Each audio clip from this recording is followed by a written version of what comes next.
వాళ్ళు వేసిన వాళ్ళ టైంలో అయితే అది మంచి, ఇతరుల కాలంలో ఓట్లు కనపడితే అవి దొంగ ఓట్లు అంటాడు. ఎంత నీచమైన రాజకీయాలు చేస్తున్నాడు ఆ కేటీఆర్ అంటే, నీకు చిత్తశుద్ధి ఉంటే అది వాస్తవాలేంది, ఎప్పుడు చేరిండు ఓటరు ఏంది అని తెలుసుకోకుండా ఏ రాయి దొరికితే ఆ రాయి ఇతరుల మీద వేస్తా అంటే అది కొద్దిగా టైం పట్టినా కూడా నీ మీదకే తలుగుతుంది బాబు.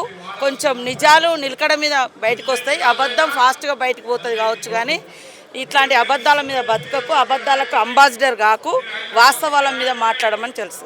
వాళ్ళు వేసిన వాళ్ళ టైంలో అయితే అది మంచి, ఇతరుల కాలంలో ఓట్లు కనపడితే అవి దొంగ ఓట్లు అంటాడు. ఎంత నీచమైన రాజకీయాలు చేస్తున్నాడు ఆ కేటీఆర్ అంటే, నీకు చిత్తశుద్ధి ఉంటే అది వాస్తవాలేంది, ఎప్పుడు చేరిండు ఓటరు ఏంది అని తెలుసుకోకుండా ఏ రాయి దొరికితే ఆ రాయి ఇతరుల మీద వేస్తా అంటే అది కొద్దిగా టైం పట్టినా కూడా నీ మీదకే తలుగుతుంది బాబు.